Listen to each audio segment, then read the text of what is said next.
Most people have no idea that their ability to manifest is being blocked, not by luck, not by effort, but by something hidden inside their own body. Ancient civilizations considered it the key to unlocking reality itself. I'm talking about the pineal gland, often called the third eye. When it's active, manifestation becomes almost effortless. But when it's blocked, it's like trying to tune into a radio station with nothing but static. The good news is that you can activate it instantly, and today I'll show you exactly how.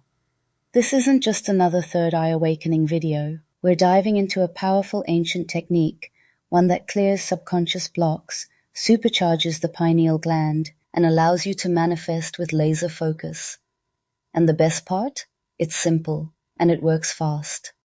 Stay with me, because at the end, I'll also reveal a forbidden method that mystics, alchemists, and secret societies have used for centuries. The pineal gland is more than just a part of your brain. It's the key to unlocking your full manifestation potential. Often called the third eye, it's been revered for centuries as a gateway to higher consciousness.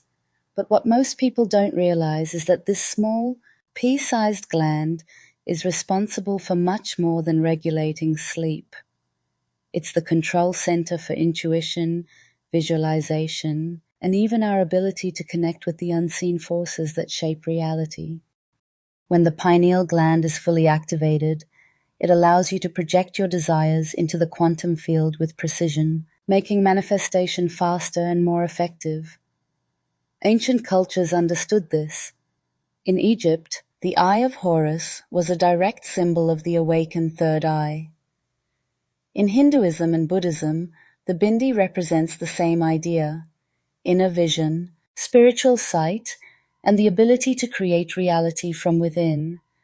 Even in modern science, researchers have discovered that the pineal gland produces DMT, a compound known for triggering profound mystical experiences. This is why those who have had near-death or deep meditation experiences often report feeling connected to something greater than themselves. But here's the problem. Most people's pineal glands are blocked, and they don't even know it. Modern life is full of things that suppress its function. Fluoride in tap water, artificial lighting, constant exposure to electromagnetic frequencies, and even the stress of daily life all contribute to what's known as pineal gland calcification. Essentially, it hardens over time, making it difficult for you to access the deeper layers of your mind. And when that happens, your ability to manifest weakens. Instead of effortlessly drawing what you desire into your life, you feel stuck, like your thoughts and intentions never quite translate into real results. Think of it this way. Manifestation isn't just about thinking positive thoughts. It's about sending a clear, uninterrupted signal into the universe. Your pineal gland acts like a transmitter, projecting your intentions into the energetic field where they can begin to take shape in reality. But if it's blocked, that signal gets distorted. It's like trying to use a radio with a broken antenna. The frequency is too weak to reach its destination. Instead of magnetizing opportunities and synchronicities, your desires feel trapped inside your mind, never fully materializing. The truth is, activating the pineal gland isn't as complicated as it seems. There are ancient techniques that clear these blocks and awaken this powerful center almost instantly. And once you do, everything shifts. Manifestation becomes easier, intuition becomes sharper, and you start to see reality in a way you never have before. I'll show you exactly how to do it. Now that you understand why the pineal gland is so crucial for manifestation, let's talk about how to activate it instantly. Most people assume that opening the third eye requires years of meditation or extreme spiritual practices, but that's not true. Ancient traditions left behind a method that works much faster, a technique that has been largely forgotten. But once you apply it, you'll start to notice shifts almost immediately. The key to activation comes down to light, vibration, breath, and focused intention. The pineal gland is photoreceptive, meaning it responds directly to natural light and energy frequencies. This is why ancient civilizations built temples aligned with the sun, practiced rituals under the moon, and used sound to induce altered states. When you combine these elements in the right way, you send a direct wake-up call to your third eye, clearing the blocks that prevent it from functioning properly. The first step is solar and lunar charging. Every morning at sunrise or during the first hour of moonrise, spend at least 5 to 10 minutes absorbing natural light. You don't need to stare directly at the sun or moon. Instead, close your eyes, face the light, and allow it to filter through your eyelids. This stimulates the retina-hypothalamus pineal pathway, sending signals to the brain that trigger pineal activity.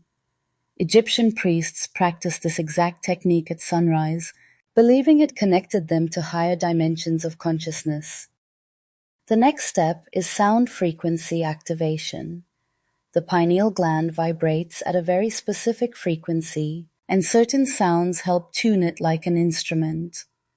Two of the most effective frequencies are 963 Hz and 432 Hz, often called the miracle tones, because they activate the body's natural ability to align with higher states of awareness. Chanting also works, specifically the Om mantra. When you vocalize Om, it creates a vibration that directly stimulates the third eye, sending waves of energy through the skull and into the pineal gland. If you've ever felt a tingling sensation on your forehead while meditating or chanting, that's your third eye responding to sound. Once the light and sound activate the gland, the next step is breath work. The pineal gland is surrounded by cerebrospinal fluid, which plays a crucial role in energy movement. Deep, controlled breathing helps circulate this fluid, awakening the dormant pathways that connect the third eye to the rest of the brain. One of the fastest ways to do this is Kapalabhati breathing, also called the breath of fire. It's a rapid, rhythmic breath where you forcefully exhale through the nose while pulling the navel inward. This oxygenates the blood, floods the brain with fresh energy, and stimulates the pineal gland like a surge of electricity. To amplify this process, you can introduce crystal resonance. Certain stones, lapis lazuli, amethyst, and moldavite, emit frequencies that naturally align with the third eye chakra. Simply placing one on your forehead while meditating strengthens the energy field around your pineal gland. This step isn't essential but acts as an accelerator, enhancing the activation process. At this point, your pineal gland is primed and open, but this is where most people stop, and that's why they never see real results. Activation alone isn't enough. You have to direct it toward manifestation. Your pineal gland acts as a projector, sending signals into the quantum field. But if your thoughts are unfocused, scattered, or filled with doubt, those signals get distorted, leading to weak or delayed manifestations. There's an advanced method, one that mystics, alchemists, and secret societies have used for centuries, to program reality with extreme precision. It's not just about visualizing your desires. It involves a specific, forbidden practice that shifts your entire energetic field, making manifestation almost unavoidable. At this point, your pineal gland is no longer dormant. The blocks have started to clear, and your third eye is tuned into the frequencies that shape reality. But here's the truth. Activation alone isn't enough.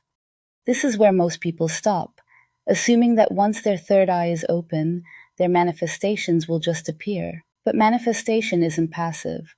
The pineal gland is more than a gateway. It's a transmitter, constantly sending and receiving information from the quantum field. And if that transmission isn't clear, if it isn't precisely directed, your desires remain scattered, unfocused, or worse, completely blocked. This is why ancient mystics developed a highly specific method to channel manifestation energy with absolute precision. The method is deceptively simple, yet incredibly powerful. It involves a mirror, candlelight, and a very specific mental state, one that allows your subconscious to fully absorb the image of your desired outcome, making it unavoidable in your reality.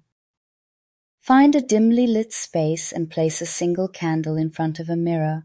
The candlelight is crucial. It isn't just for atmosphere.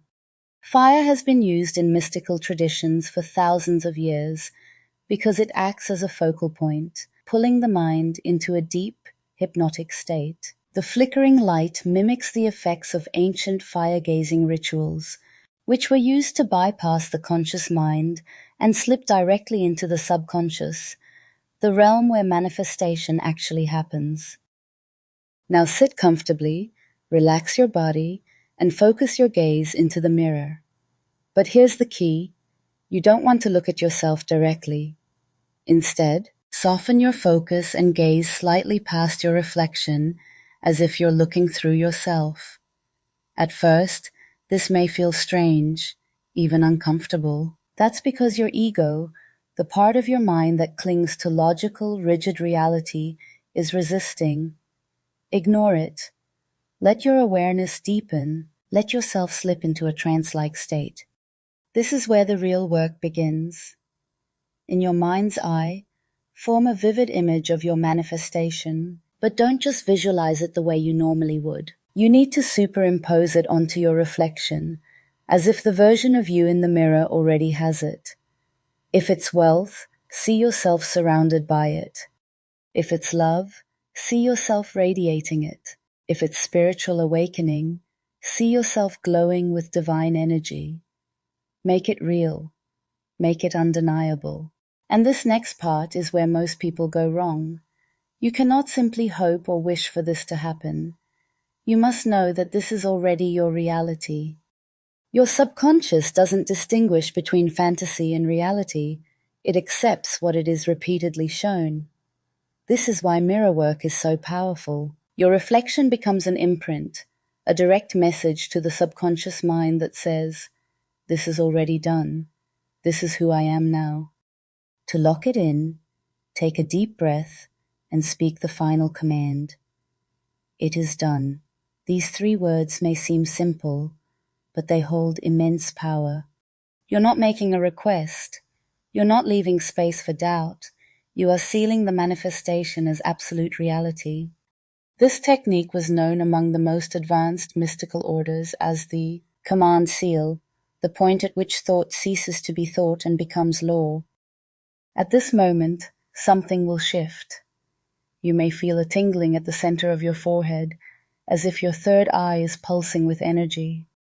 You might feel a change in the air around you, as if the room itself is responding to the shift in your frequency. Or you might simply feel an overwhelming sense of peace, of certainty, as if you have just moved reality with your own mind. This is not imagination. This is how the most powerful manifestors in history bent reality to their will. They didn't hope.